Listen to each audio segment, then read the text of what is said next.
بسم اللہ الرحمن الرحیم۔ اللہ نے حضرت موسیٰ علیہ السلام کو طوائف کے گھر کیوں بھیجا؟ حضرت موسیٰ علیہ السلام کے دور میں ایک عورت تھی جو انتہا کی بد کردار اور انتہائی خوبصورت تھی۔ وہ اتنی خوبصورت تھی کہ کوئی بھی مرد اسے دیکھ کر اس سے برائی کیے بغیر نہیں رہتا تھا۔ اس نے اپنے گھر کو محل بنا رکھا تھا، محل میں تخت بنایا، پھر وہ تخت پر بیٹھ جایا کرتی۔ اس کے آس پاس مرد ہی مرد ہوتے اور برائی کرنے والے ہر وقت موجود رہتے۔ ایک دن وہ اپنے محل میں تخت پر بیٹھی تھی اور ایک نوجوان کا وہاں سے گزر ہوا جو انتہائی عبادت گزار تھا۔ اس کا شمار عابد اور زاہد میں ہوتا تھا۔ جب اس نوجوان کی اس عورت پر نظر پڑی تو اس عورت کی ایسی تصویر اس کے ذہن میں بنی کہ جب بھی وہ واپس گیا تو اس کی عبادت میں کسی بھی طرح سے دل نہ لگا۔ اس نے ہر ممکن کوشش کی کہ اسے ذہن سے نکالنے کی کوشش کرے، لیکن اس عورت کی تصویر کو اپنے ذہن سے نہ نکال سکا۔ بہت زیادہ کوششوں کے باوجود جب وہ کسی بھی طرح سے کامیاب نہ ہوا تو اس نے اتنی رقم جمع کی جتنی رقم میں وہ عورت کسی مرد کو اپنے قریب آنے دیتی تھی، اور پھر وہ رقم لے کر اس عورت کے پاس اس خیال سے نکل پڑا۔ جب وہ عورت کے پاس پہنچا اور تخت کے قریب بیٹھا تو اس کے دل میں خیال آیا کہ میں نے اپنی ساری زندگی اللہ کی عبادت، اللہ کے ڈر اور اللہ کے خوف میں گزار دی ہے۔ اگر میں آج یہ کام کرتے ہوئے مر گیا تو میں اللہ کو کیا منہ دکھاؤں گا؟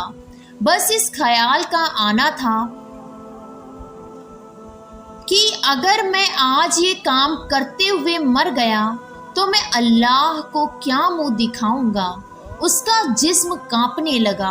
اس نے اس عورت سے کہا، میں نے جانا ہے، مجھے کوئی ضروری کام یاد آ گیا ہے۔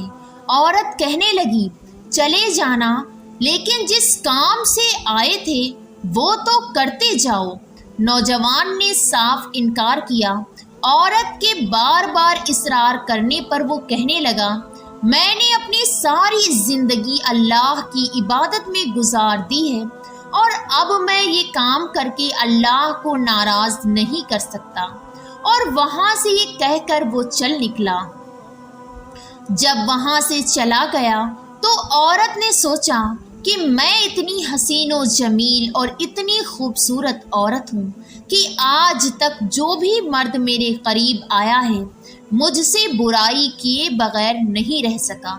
لیکن یہ کیسا جوان تھا کہ جس کے دل میں اللہ کا اتنا ڈر تھا کہ اس نے مجھ جیسی خوبصورت عورت کو چھوڑ دیا اور یہاں سے واپس چلا گیا۔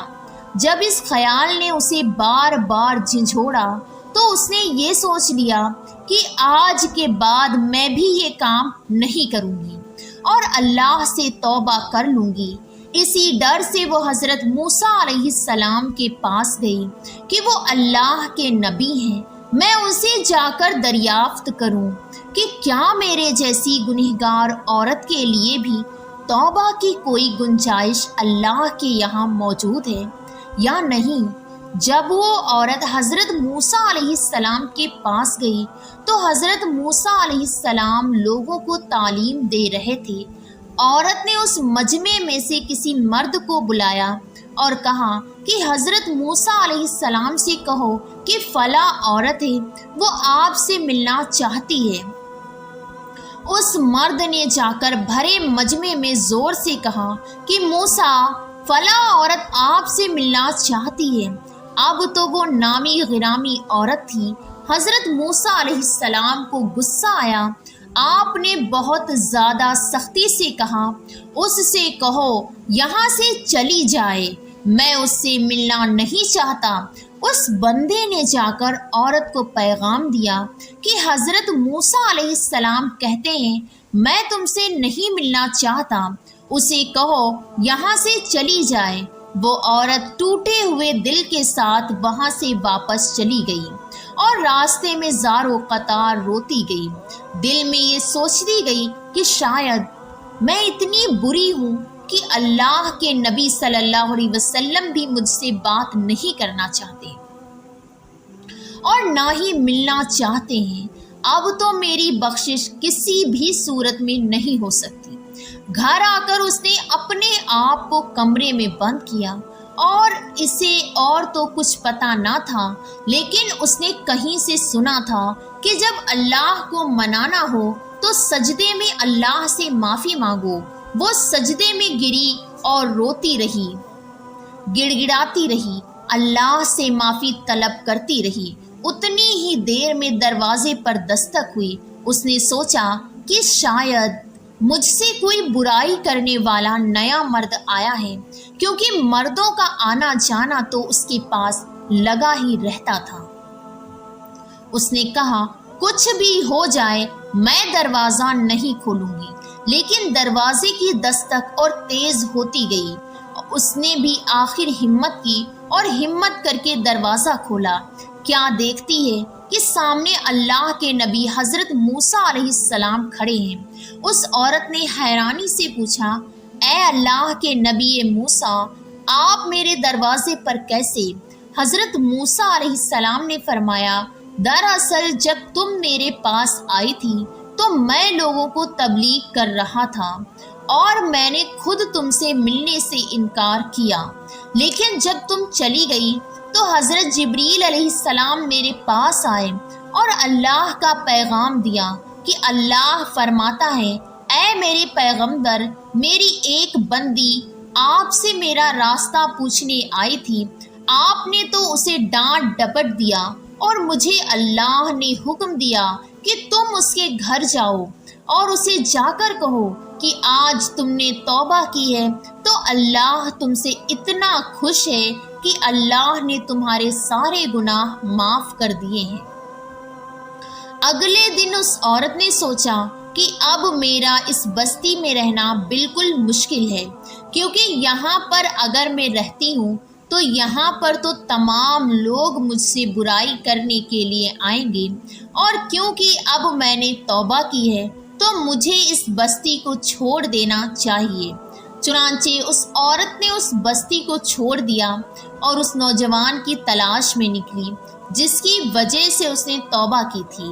اس نوجوان کو ڈھونڈنے کے بعد جب اس کے گھر پہنچی تو اسے بتایا گیا کہ وہ آدمی ابھی عبادت میں مصروف ہے۔ جیسے ہی فارغ ہوگا اس عورت کی اس سے ملاقات کروا دی جائے گی۔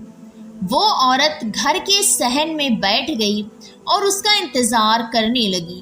جیسے ہی وہ نوجوان عبادت سے فارغ ہو کے کمرے سے باہر نکلا اور صحن میں اس عورت کو بیٹھے ہوئے دیکھا تو اس کے دل میں خیال آیا کہ شاید یہ یہاں پر بھی اب میرا ایمان خراب کرنے آئی ہے، اور میں نے تو اسے اتنی مشکلوں سے اپنے تصورات سے نکالا تھا۔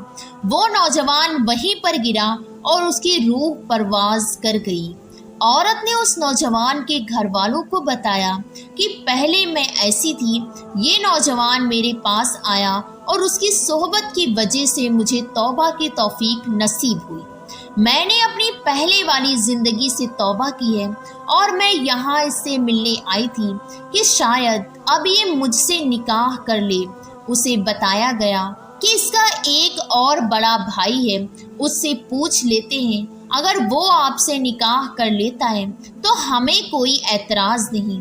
راوی لکھتے ہیں کہ اس عورت کی شادی اس نوجوان کے بڑے بھائی سے کر دی گئی اور اللہ پاک نے اس عورت کو صدقے دل سے توبہ کرنے سے اس کو یہ صلہ دیا کہ اللہ نے اس عورت کو 7 بیٹے عطا کیا، اور وہ 7 کے 7 بیٹے بعد میں بنی اسرائیل کے بہت بڑے ولی ہو کر گزرے۔